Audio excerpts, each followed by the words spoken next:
Maintenant, voilà sur quoi je voudrais attirer votre attention. Je dis que c'est tout un enseignement. Je n'ai pas la prétention de l'amener aujourd'hui dans la clarté. Je dis que tous les hommes et toutes les femmes cherchent ça, l'alliance, l'union, l'équilibre. L'équilibre dans la relation.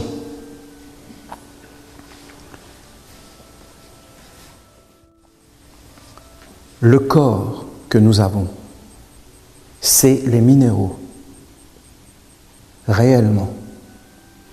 Notre relation avec les pierres, avec la terre, avec le sol, avec les corps, détermine qui nous sommes.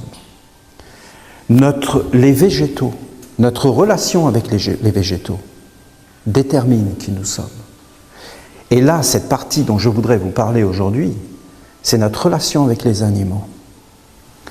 Notre relation avec les animaux détermine qui nous sommes, parce que ce que nous voyons à l'extérieur de nous comme animal, c'est en réalité nos propres sentiments.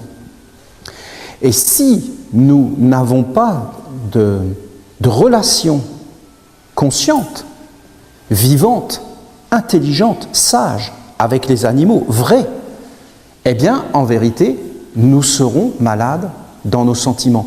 Il y a des lois de correspondance, de cause à effet, de causalité, dans le fait de nos relations et ce qui va nous arriver dans la vie.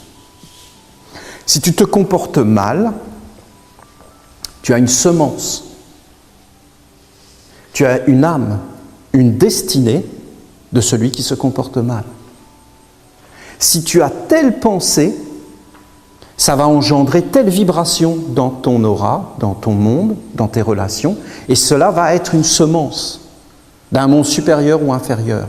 À partir de ce moment-là, tu vas mettre des enfants au monde et tu vas être lié ou délié dans ta vie. Ce sont réellement des lois.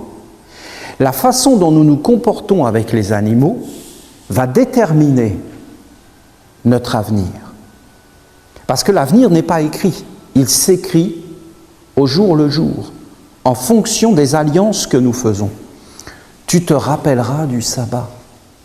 Mais les hommes ont dit le sabbat, c'est de célébrer le samedi ou le dimanche ou le vendredi en fonction de la religion.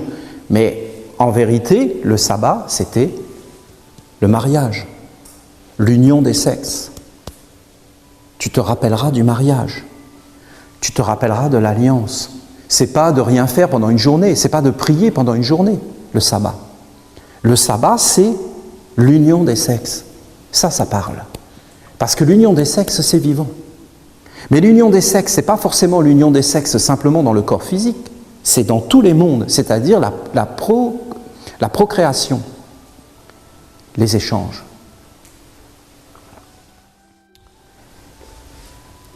Si vous regardez bien l'homme, il est placé entre l'animal et si vous enlevez le maître, l'animal et l'ange. Qu'est-ce que c'est un animal ? Un animal, c'est une âme. C'est un être collectif qui n'est pas réellement individualisé parce que l'homme, il est à la croisée des chemins. L'homme, il a la pensée. L'animal ne l'a pas. L'animal ne peut pas s'élever vers la pensée. Comment vit un animal ? Un animal est un être de sentiments conscients. L'animal, il sait tout ce que vous sentez. L'animal, il vit dans tout ce que vous sentez. Vos sentiments, votre cœur n'ont aucun secret pour l'animal. L'animal sait lire en vous, plus profond même que vous-même. Aujourd'hui, ça ne devrait pas être le cas, mais c'est souvent comme ça. Les animaux savent, ils sont beaucoup plus intelligents que ce qu'on nous dit. Simplement, ils n'ont pas la même forme d'intelligence que nous. Les animaux sont en communication, ils savent parler, ils ont une âme. Les anciens Égyptiens qui savaient entrer dans les âmes et entrer dans une communication parce qu'ils portaient la croix, eh bien, ils disaient par exemple que les vaches vivaient dans les étoiles. Essayez de vous approcher d'une vache d'une façon toute particulière et vous verrez que la vache vit dans le cosmos. La vache a une conscience beaucoup plus élargie, beaucoup plus grande. Elle a une faculté d'apaiser. Regardez un chien, regardez un chat, vous verrez que ce sont des organes dans la nature. Regardez une biche, regardez réellement. Et vous verrez qu'il y a un lien.